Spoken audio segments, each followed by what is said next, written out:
Hi, I'm Mary Lyons, the Wealth Woman. And I'm Eric Alexander with Acorn Grove. Welcome to the Wealth and Income Podcast. We are so excited, and I say that every single time. We're so excited, but this time I This really time you mean mean it. it. The rest of the times I didn't. We get a chance to interview a buddy of mine. His name is Nolan Bradbury. He's the founder and owner of Bradfield Accounting. Before you turn off the podcast because I said accounting, stick with us. This will be good. He's been a financial professional for a long time now, and he's really passionate about helping business owners kind of achieve their dreams, which is kind of what drove us to have this conversation. He leans on, roughly 20 years of experience, both in public and private sectors. And what I love the most about sort of chatting with Nolan is he's bringing this kind of insightful, relevant, but really great about it, sort of this digestible financial guidance for the people that he works with, for the business owners. And he's working with entrepreneurs and business owners to help them actually make sense of the numbers. And so that every time you go talk to him, it's not like going to the dentist. So after that intro, welcome to the podcast. Thank you for having me. Pleasure to be here, guys. And you're in Washington, right? You're a Northeasterner, so it's. I am out there in the far left, as they say, far upper left. Alaska is further upper left, but contiguous. I am the upper left. Upper left. You're almost as far left as Canada at that point. Like you're just a shade under Canada. Right. I'm just a shade under Canada. That's right. Yeah. So one of the things that you and I had a conversation about earlier this week actually was this idea of so many business owners are sort of bootstrapping it. They're trying to get up there. They effectively bought a job. Yeah. And they're working to become an actual business owner, not just an employee that they own and control. And they've made it. Can I add one thing to that, Eric? Because I think the thing that we hear over and over and over again from our clients that are business owners, really at every stage in ownership, whether they're a brand new baby business owner or they've been in business for years, is that they struggle to understand. They may be really good at one thing and it may not be the math. But they also I keep asking for strategy and I keep getting just like tactical implementation after the fact. So they're like, somebody please help me figure out what to do right here.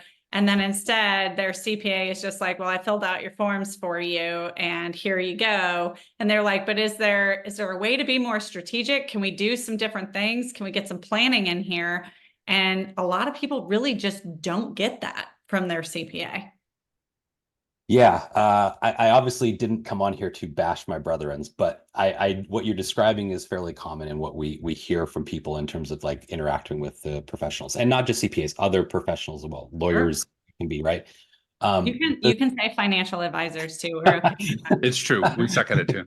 The challenge, right, is I think any consultant, and I'm going to say we are all a various type of consultant on some level, right, is that we often default to coming into a scenario and wanting to prove our worth, our intelligence, our technical expertise by showing all the things that we can identify wrong in someone's scenario, right? And we think that that will ingratiate them into our world and wanting to work with us. And in actuality, that's like the last thing that we want to do with them. And so when we do that, what we do is just create stress and anxiety, because now they are aware of all these things they didn't know were in existence before, and they now have to deal with the fact that they have to fix them. And so what often they created it in the first place. So it puts them into a position where it makes it harder for them to trust their own judgment. Yes. And there's, there's other psychological piece like shame that comes with it, right? That makes it hard to sort of work through all of this stuff. And so from that, what we have tried to sort of help business owners in particular understand, and the reason I like working with business owners is because, to what Eric said up front, which is they have this business that they've built in often cases or they're working on. And in a lot of cases, it's what's going to help them achieve sort of a personal ambition or goal. Maybe that's within the business, maybe it's on the personal side, but they're so interrelated that solving one oftentimes helps the other in a lot of cases. And so we kind of get a twofer when we work with business owners, if you will. And so when we work with those people, like the reason they get those very sort of tactical answers is because the person wants to solve those things that they just identified. But what oftentimes gets missed in all of this is that to do that, there are upstream a lot of things that have to happen to accomplish that. I think, if you're a business owner, you're probably familiar with the idea of a sales funnel, right? And it gets big at the top and it narrows down to the bottom. And ultimately you get the output at the bottom. Same thing is true with strategy. You have to have it starts upstream with a lot of ideas that you're trying to accomplish. And the goal is that it funnels down to solving a particular problem that you have. But you can't just go, let me solve the problem at the end of the day, because you're going to miss all the pieces that actually allow you to solve it at the bottom of that funnel. Yeah. And maybe create some other problems in the process. Exactly right. Yeah. Yeah. So, what business owners I think need to understand is that just like with a lot of things in life, you can't jump the steps to solve the problem. You do have to follow through the sequences of them to be able to take advantage of whatever strategies that you want to implement. Yeah, you've said something before in other meetings that we've had, is that if I'm solving the problem looking at my tax return, I've already missed the game, because it's just a reporting function, and I've not looked far enough upstream into how did we get to this moment. Yeah, a common sort of scenario I get from people is it's usually around this time of year, it's maybe a little bit before the tax deadline, and people will come and go, hey, so I bought these rental properties. That's a deduction, right?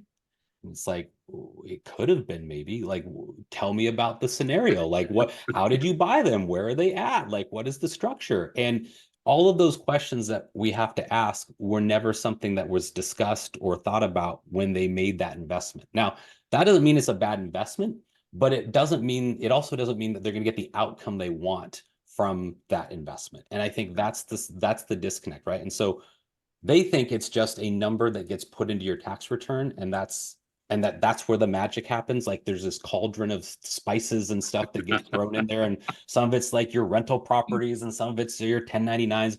But in actuality, what the tax return is, it's just a reconciliation between what you should have paid the government and what you actually paid the government. I don't mean to like ruin the mystique of it, but that is literally all it is. And so everything strategy wise that someone wants to implement, it's really outside of the return. The return is just like disclosing that information. The work is actually upstream in terms of what type of entities do you have that own these rental properties? What states are they in? Can you take advantage of low-income housing opportunities? Are there other sort of things that will allow you to maximize the return on those investments? So I think it might be helpful for us to go out of conceptual, like into something really concrete, just for the sake of being able to follow all of it, right? Yeah. Can you give us an example of somebody that you worked with that when you think of the work you do, you're like, this like showcased the strengths that I've got, and it was also really impactful for the client, so that we can kind of see this is what their situation looked like, and then here's how you help them find a different outcome? Yeah, absolutely. So about 6-7 months ago, I'd had a client. He was a dentist, and he was trying to grow his practice. And he came to me and he said, I want to sell. I said, okay. He's like, I don't love what I'm doing. I just want to go do something else. It's like, okay. And he drops the next thing to me, which is like, so I talked to a broker about selling my business. And I was like, oh, okay. And he goes, it's not worth as much as I thought it is. And I was like, Shocking. yeah, shocking. That's unfortunately how this often We've works. never heard that before. I've never heard this scenario before. And so fast forward, and I said, okay, so to get the outcome you want, let's start maximizing the value of your business, because to exit a business, really, you should be planning like 5 years in advance. Maybe 3 is like the low end of it, but it's not a next year type of decision. And so he didn't necessarily like that answer, but we started working through it together. And so what we focused on at first was helping him actually develop a relationship with his results, meaning like they weren't scary to him. Let's look at the numbers, let's understand them, let's break them down and present them in a meaningful way. All right. So that's the first piece. And what started to happen with him as he did this is he did stop being afraid of him. He looked forward to our calls to talk about the results. And from that, he started to understand the relationship a bit better between the like his cost and revenue structure, and really start to be able to dial in what his ratios should be and where they were at. And so over the course of end of last year into like January, he invested a lot of money into where he felt there were opportunities to grow based upon some of the analysis that we had done.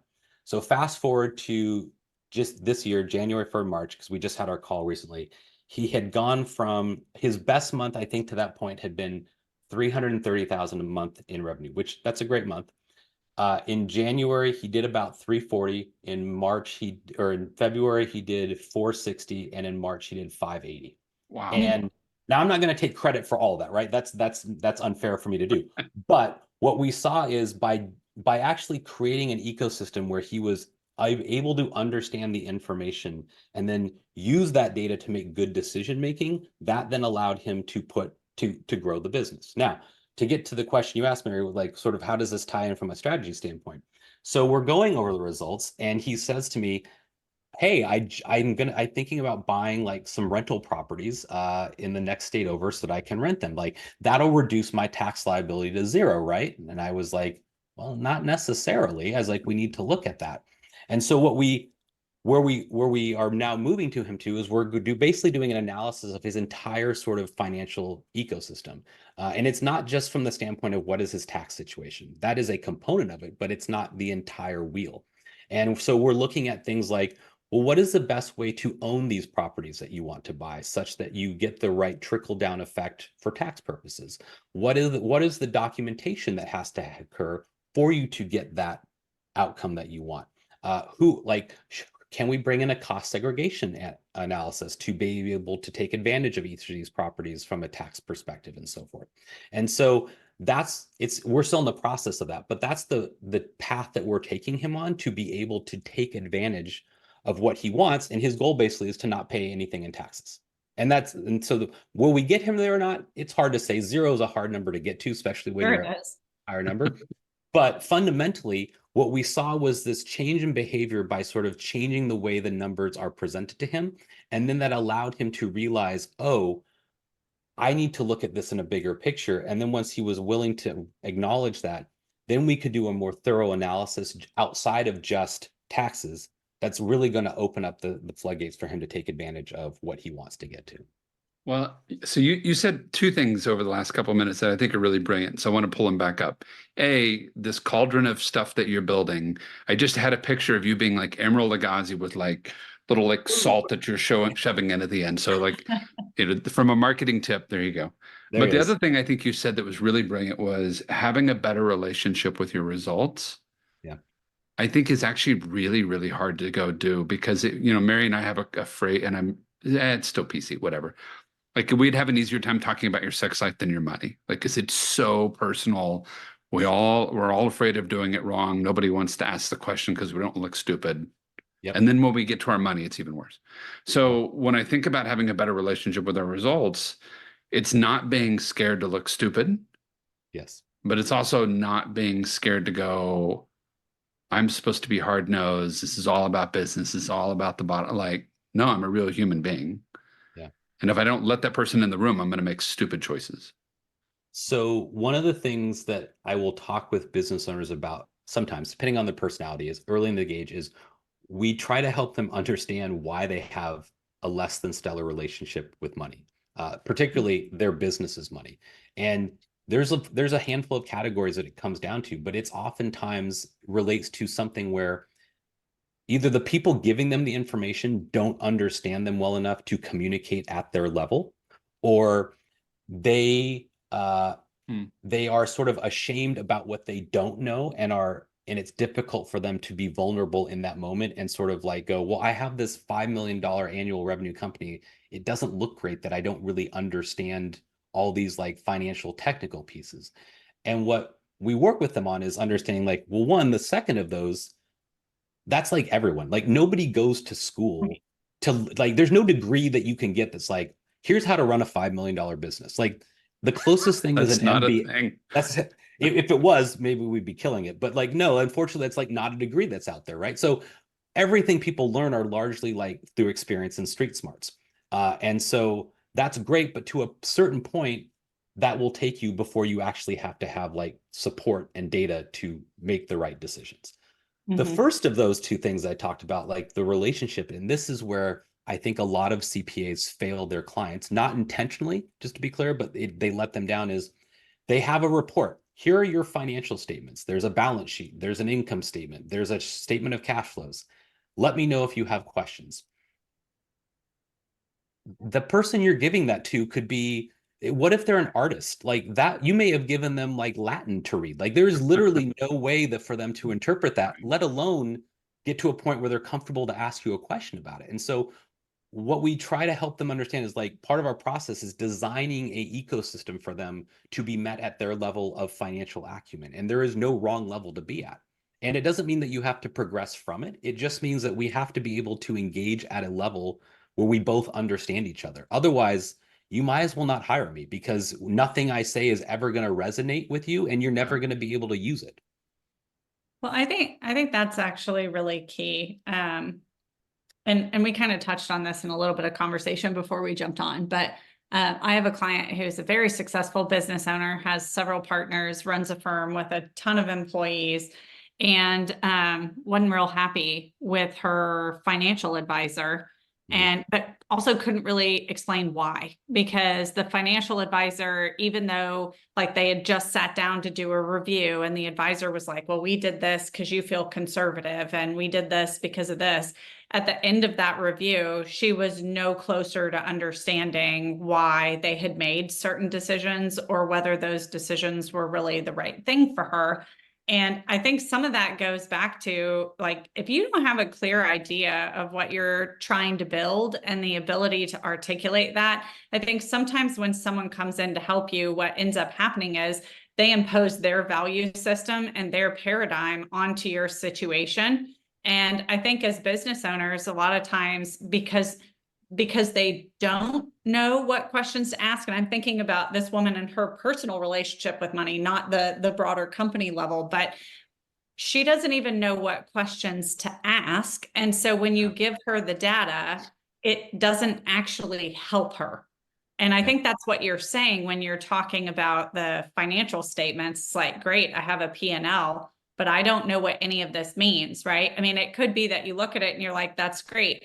How long should I like be holding on to my money? How much of a reserve should I have? At what point should I add another employee in order to grow and expand? And, does it make sense for me to put money here because it's lowering a tax burden? Or does it make sense for me to put it here because it creates another revenue opportunity?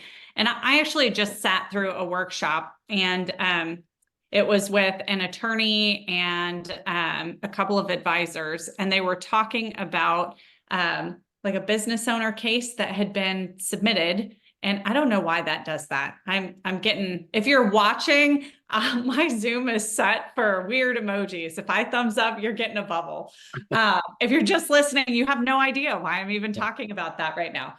But the case study essentially was a mother and father business owner, and their two kids were working in the business, and they had just bought like a whole slew of equipment to reduce their taxes, but then they were complaining that they didn't have income to live off of because the equipment was substantially more expensive than the tax deduction was. But they didn't connect that. They were just like, we bought this equipment we don't need because our CPA told us that it would reduce our taxes. Right. And so then when you got further into the strategy of what they were doing, they had applied to do like some buy-sell type of insurance, but the parents were instead going to be bonusing each of the kids $100,000 a year to pay for this insurance that they had ownership and control over, that didn't actually create a situation where there was an obligation for the kids to buy the parents out later. And the parents were like, wait a minute, where is this really in my best interest? And I'm listening to this case study and I'm thinking, is this a joke? Is this really what happens? That just happened. Like, yeah. I'm like, no, this is a real situation where people are making decisions because it saves them in taxes, but it doesn't actually put them net ahead. And the same with the investments or the tools that they're buying. They're like, I don't know, my advisor said to do this because it was going to solve some tax issues. And I'm like, but what were you trying to accomplish? Yeah. There's so much that you just said that like I would love to dig into, because Do it. there's like three pieces. There's like at least three things there. So one of the things that like jumped out in the beginning was this idea of like the person you hired, they hired a professional, and what I often see with, and they were dissatisfied, right? That was kind of the initial example you gave. And so Right. I see this a lot, and yet we wonder why people stick in that relationship, if you will, even though they will tell you, I'm not super happy with it. And it's like, the problem is on a couple levels. One, they hired the person most likely. And so if they have to fire him, there's a somewhat of an admission that like they didn't get the right person, and that can be Yep. hard for sometimes. Not everyone, Right. but some people that's difficult, right? And two, we often hire people and professionals because we like them. And you still probably like the person, even if they're not doing the best job for you. And then you're sort of stuck in this weird situation of like, well, I think they could do a better job, but He's a they're a nice good guy. guy. I mean, it's amazing how many times I hear the statement of like, I didn't get my tax liability until like 11 p.m. on the deadline, but he's a good guy. And it's like, well, is that news at that point in time worth him being a good guy? Like, I feel like there's a trade-off you're accepting here that you don't need to accept, right? Well, that friendship potentially is a very expensive friendship. Yes. I mean, that's part of what actually helped me with the very thing that you're talking about. Yeah. Is that I was like, do I like this person enough to pay X thousands of dollars for their friendship? Because that's what you're doing. Yeah. I mean, if you boil it down to the facts, if I like you, do I like you enough to pay $20,000 for the friendship? Especially if that $20,000 is going to the IRS. And so then that breeds the next question, right? Which is like, when you go to hire a professional, CPA, attorney, estate planner, whatever it is, right? Are you, and this sounds, I don't mean this in a negative way, but are you actually qualified to hire the right professional for yourself? I mean, if you ask me to go hire an estate planner, like I don't know the answer to that question. Like, if I'm just a lay person, like how do I know what a good estate planner looks like, right? Like, okay, maybe I can go see if there's any lawsuits against them on the state board or something like that. But like, I'm not necessarily as an individual, I'm probably not the best person to go hire these professionals. And so then you end up in a scenario where you're like, well, here I am trying to hire these people to help me, and I don't even know if they're good people, right? So, like, for example, like I needed to get my primary care physician retired. And so I actually went to two of my friends who were doctors, like, who do you go see? How do I find the right doctor? Because I was like, that's a great way to do it. I don't know, other than going on to like best docs in Washington. Like, I don't know how I would pick the next one, right? It's that, or I'm picking. Wonder, did they pay for this? That's exactly right. Actually objective. Well, that's my wife's theory on that. I was like, well, it got good reviews on Amazon. She's like, look, everything on Amazon is 4.5 stars. So just shut up. Quit looking at the reviews. Like it's all the same number, right? Well, so I read this once that there are three numbers people give. They either give someone a 5 because they're good, they give them a 3 because they aren't good but they like them, or they give them a 1 because they don't like them. And those are really the only 3 scores that like you will ever get, like any sort of like net performance indicator score. Right. And nobody ever gives a 2. Nobody really ever gives a 4. And when they do, it's like this weird scenario that happens. But it's like what you said, like there's only so many scores, and they're all sort of misleading as to what the actual performance of the person is. Right. Mm-hmm. And I do think it's interesting, because I did read something probably a couple of years ago now that said if you rank all the qualities that people look for when they're choosing financial advisors, likability is at the very, very top, and integrity and competence are actually generally the 2 lowest ranked. And I just think, like, I would rather flip that and have integrity and competence. And you can be just nasty when you talk to me, but if you're doing a great job, I'm going to put up with it. And I don't know that most people think that way, but I think about it like if you ever watched that show House, where he was just a crazy person, but he was a brilliant doctor. That's the kind of, I will put up with brilliance if you are extremely competent. But then I think about that and I'm like, well, that's not really true, because if you're a bad person, it's not going to work. So I just think the hierarchies are weird. It's, do I get along with you, as opposed to, are you really good at your job? Yeah. Well, and it's our first inclination is probably not the right one. Well, it's got 4.5 stars. I like them. that may be components of it, but it's probably not the right first step.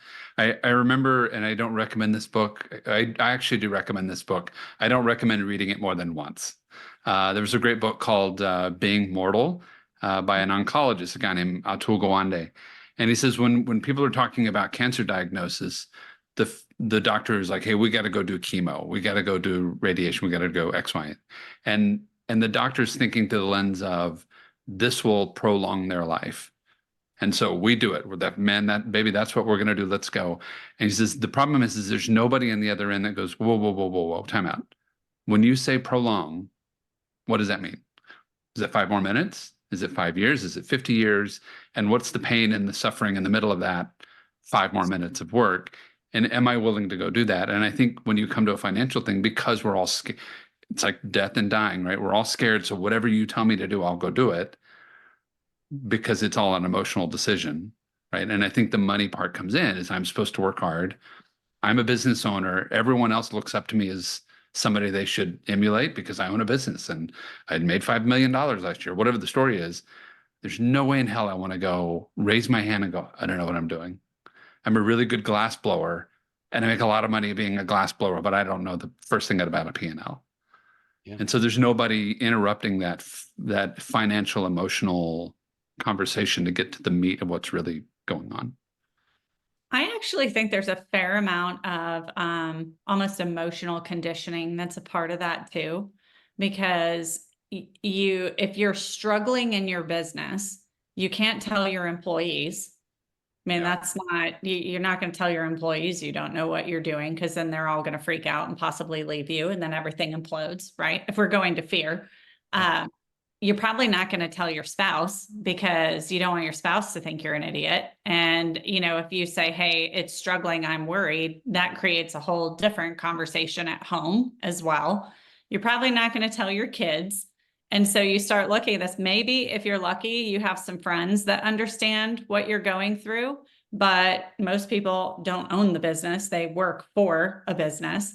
And so that puts you in this really unique and lonely position where it can be very difficult to say, hey, I'm over here by myself and I'm stuck, right? And that goes to what you said earlier, Nolan, about shame. Is I got this far, I should be able to figure it out. Why can't I do this? Instead of recognizing that we all have strengths and weaknesses, and we should focus on our strengths and hire people that have the strengths we don't have. Yeah, should is a very dangerous word, in my opinion, because whenever you say it, there's inherently an implication that you're failing, right?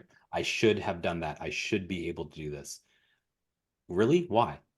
Like, just because you got something to $2 million in revenue, why does that mean you should be able on your own to get it to 5 or 10 or 20?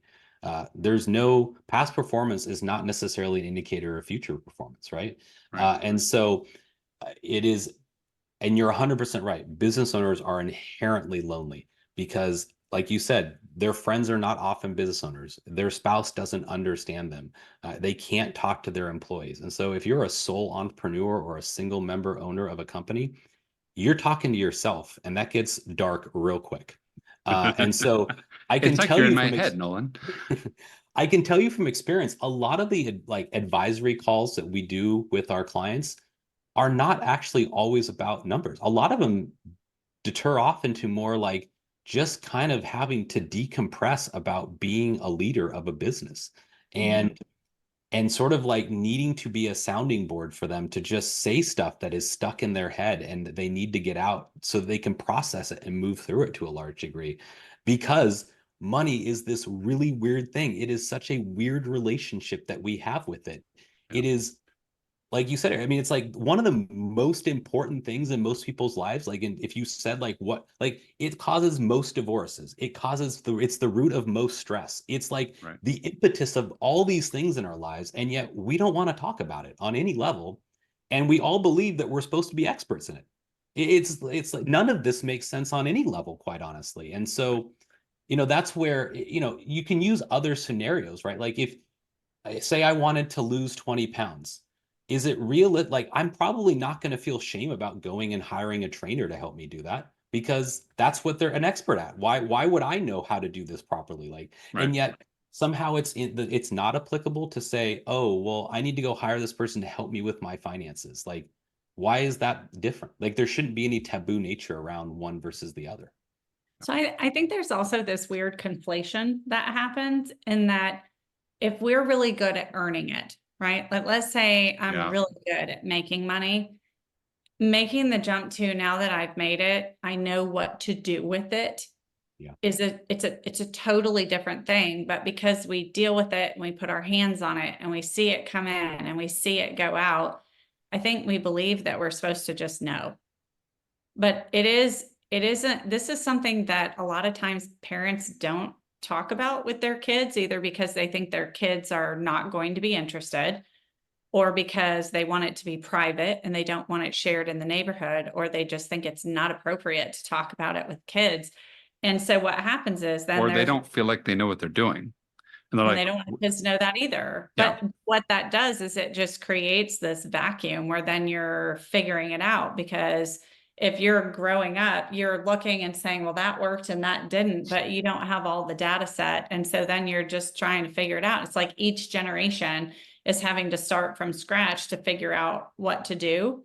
And very rarely is there a lot of conversation about here's what's really happening. And I think that's true from a business perspective too. I mean, it's the example that you talk about all the time, Eric, where it's shirt sleeves to shirt sleeves in 3 generations.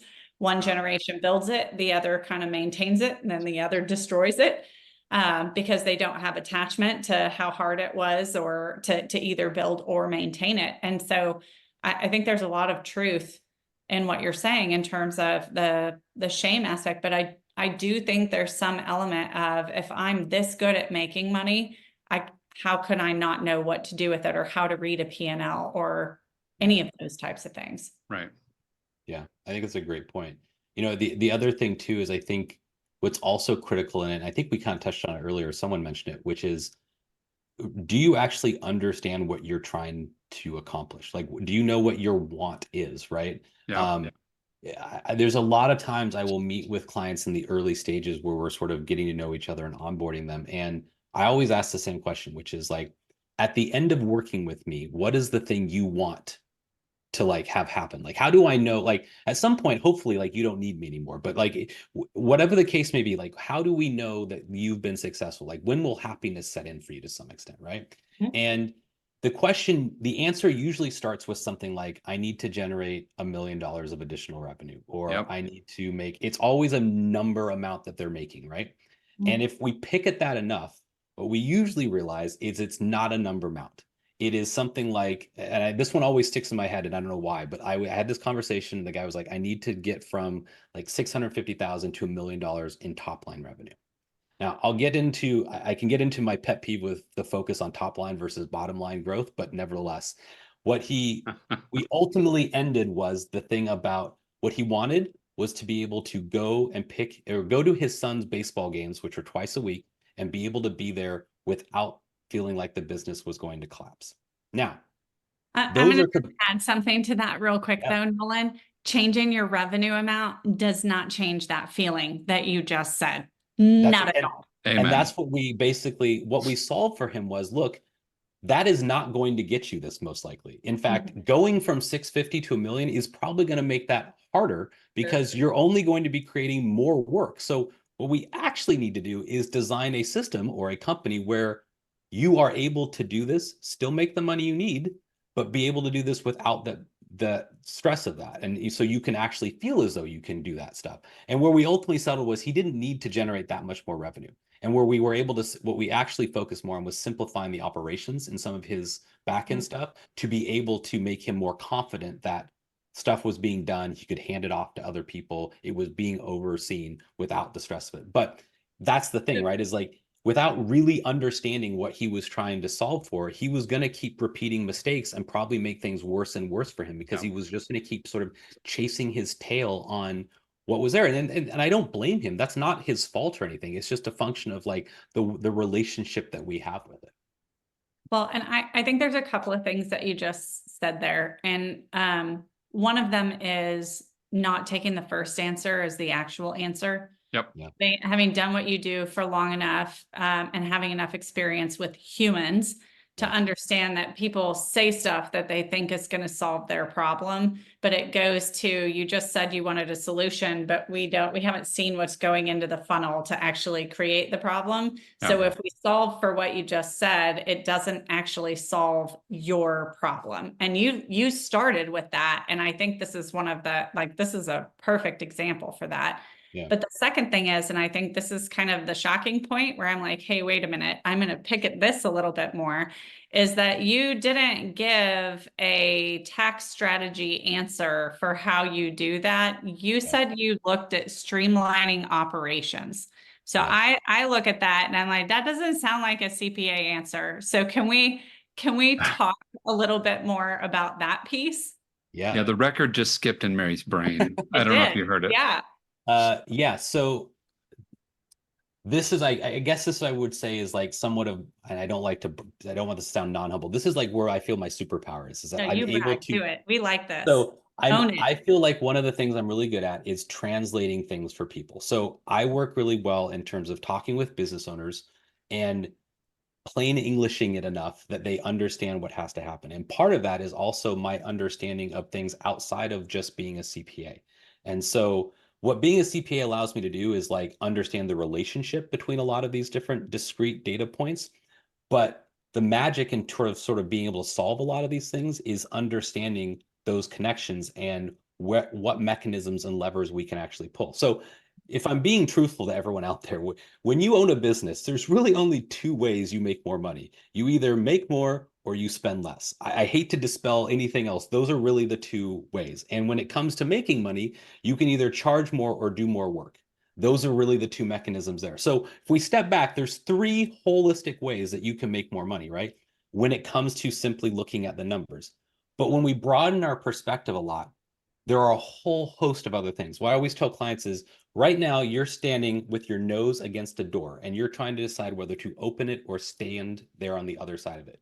What you don't realize is there are an infinite number of doors running parallel to that one, and you just haven't stepped back far enough to see that there are other options available to you. Now, you may not love all of those other doors that you're going to walk through. I'm not saying they're all perfect or great, but they are all other options. And sometimes those doors are what we have to walk through to be able to find the right door, but that's beyond it and so forth. And so, yes, like I do strongly believe that like what we solve for people is not just a tax solution. Like so often it is something outside of that. And if I'm going to give a bit of a shameless plug here, I'll say we started doing a diagnostic with people when we meet with them because what we found is they didn't really believe me when I would tell them this. It was like they came to me for this thing. And when I told them they needed something else, they go, I don't understand. I just want this. And I'm like, yes, but what you told me you really wanted was me to solve your problem. And now I'm solving it for you and you don't like the answer. And so you're rejecting it because it's not what you expected. Exactly right. I've had that happen before where someone says, well, this isn't what I was expecting. And I'm like, yeah, it's better. It's so better. Well, like, we had that earlier today. What if we put this into this bucket? I'm like, that bucket will get really big. It'll be really amazing. It's like, I like that, but your income's going to shrink. Oh, so which one do you want a really big bucket or do you want more income? I want more income. Okay. Well, then this is what we should do. Oh, okay. I didn't like, but we default to what we think the door in front of us looks like, right?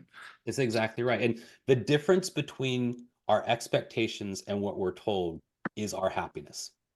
So this is something that like it took me a long time to really understand, which is whatever you think is going to happen, the absolute value between that and what actually happens is your rate of happiness. And that works in either direction. So if I give you $100, or if you expect to get $50 and I give you 100, you may be happy, but you actually may not be as happy as you think you are because you expected to get 100. And so if I give you 48, you're going to be disappointed because you were expecting 50, even though 48 may be more than we should have gotten in the first place. It's all about that difference between what our expectations are and what we actually get.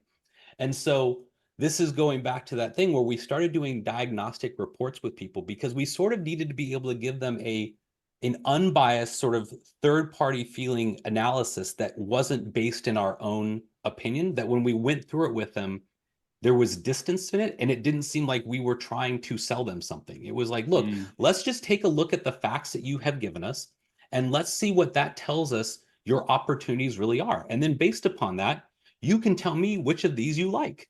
And we can do all of them or none of them, and we can prioritize them and park some of them. But ultimately, we're going to narrow it down and give you some things that you say you like, and then we're going to go solve those for you. And we found that to be a really successful way to get through to people in terms of helping them pass what we were just kind of talking about, which is, well, I came to you for this. Why are you, it feels like almost a bait and switch sort of situation. Yep. It's like, well, no, actually, you just were thinking that this was the only answer you were going to get from me. And now you're trying to reconcile, well, how do I compare what you're telling me to this other bookkeeper, this other CPA, when they just told me a price? It's like, well, you can't, because we're not offering the same thing for you. I think about, we maybe need another podcast just to talk about the psychology of that. Yeah. Yep. There's a lot there. Well, I think we go in with an expectation of what is supposed to happen with a professional. And if that is the only thing that we are open to actually doing, then what we miss out on, and this is what you just said, is all of the other possibilities.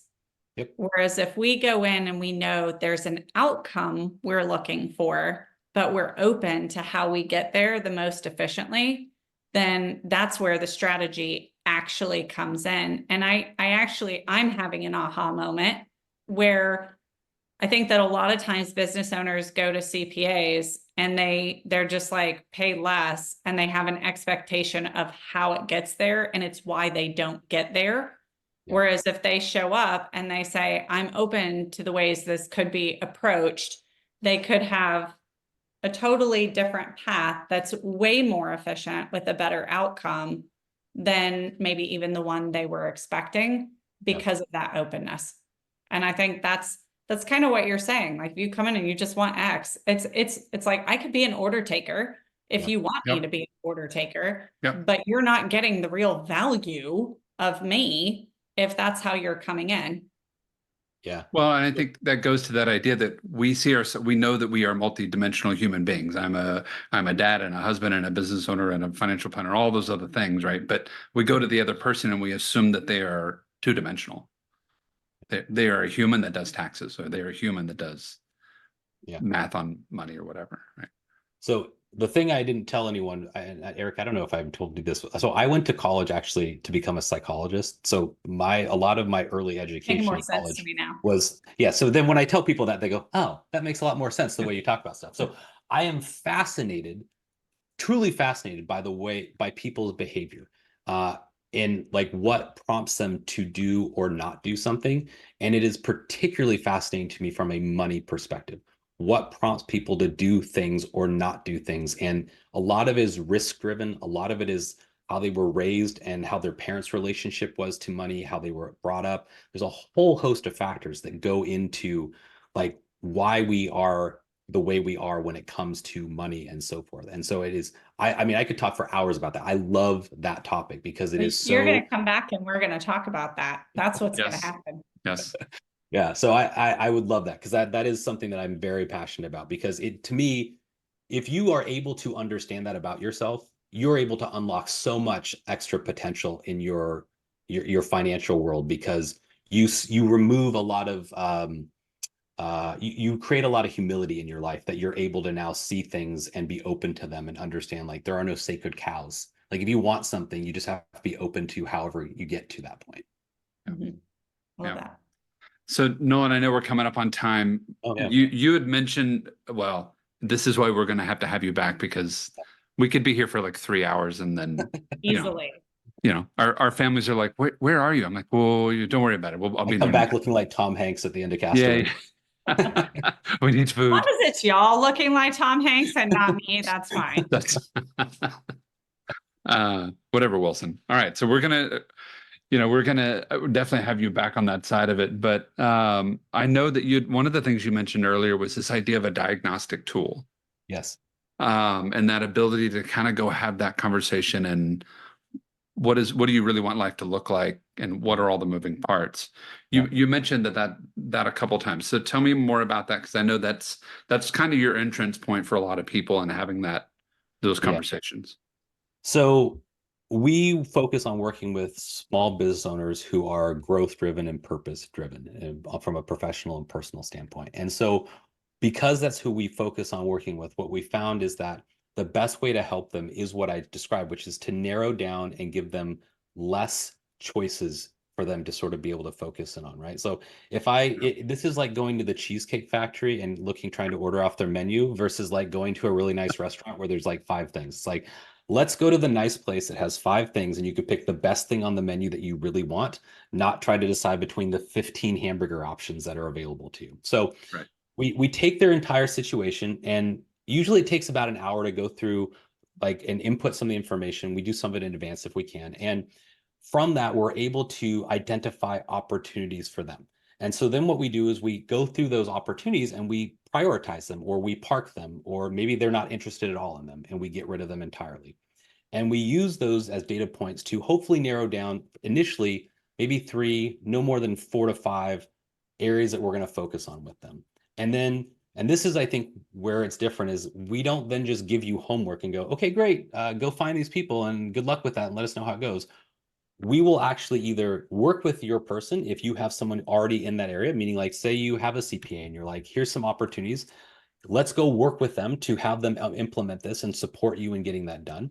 Or if you don't have a estate planner or you don't have a valuation expert, we'll go find that. We have a whole host of experts that we have available, and we will partner you with them and make sure, and then we will help not just make sure it's done, but we will coordinate the whole activity for you, meaning that you don't have to be an expert in any of these areas because that's where we come in. We solve the problem of you doing this. So the example I kind of like to use is it's like hiring a general contractor versus trying to GC your own home remodel.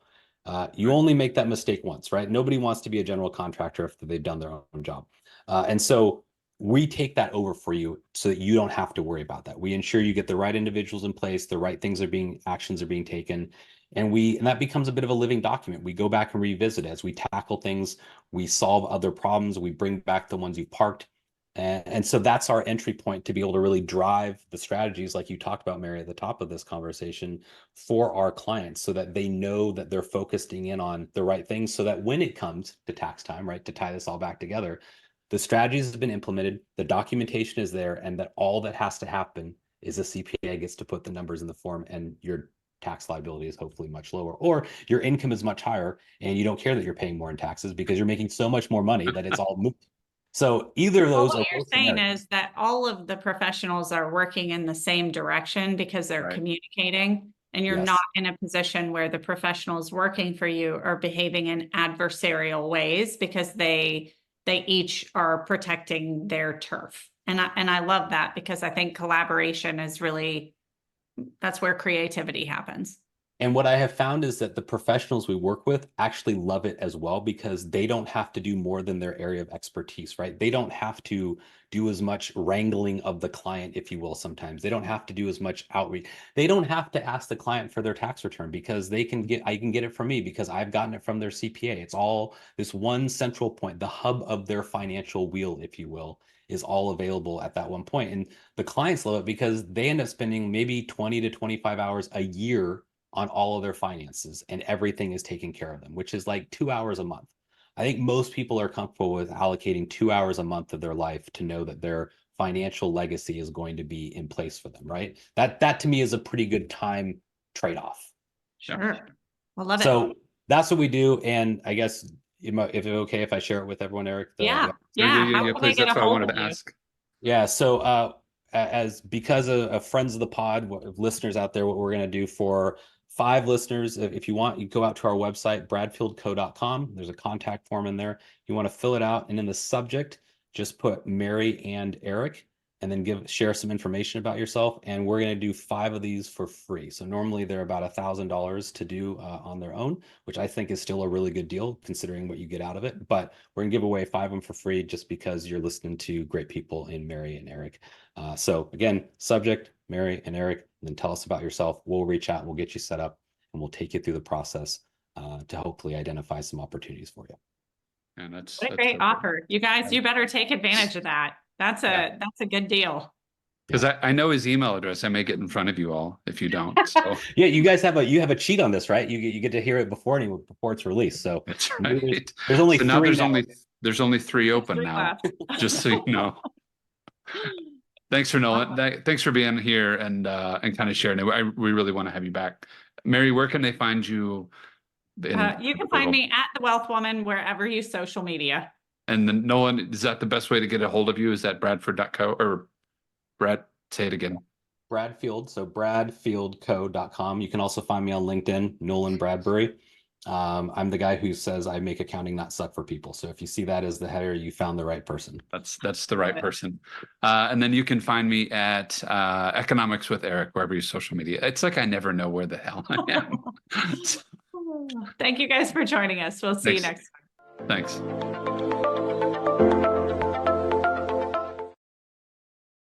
Specific financial concepts and advanced strategies are presented to you for educational purposes only. We cannot and do not guarantee their applicability to your individual circumstance. We encourage you to seek personalized advice from qualified professionals on all financial matters. Provided content is for overview and is not intended and should not be relied upon as individualized tax, legal, fiduciary, or investment advice. Neither Wealth Woman, Acorn Grove, or the Wealth and Income Podcast, nor their representatives provide tax or legal advice. For answers to specific questions and before making any decision, please consult a qualified attorney or tax advisors.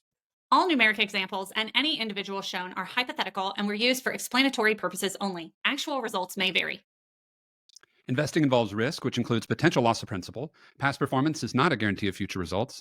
Guarantees are subject to the claims paying ability of the issuing insurance company.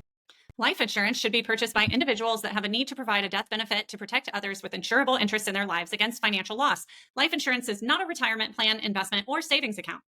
Not affiliated with or endorsed by the Social Security Administration, the Centers for Medicare and Medicaid Services, or any governmental agency. Insurance and investment products, not a deposit, not FDIC or NCUA insured, not insured by any federal government agency, not guaranteed by any bank or credit union, may lose value. Please visit the Wealth Woman website disclosure page for other important disclosures.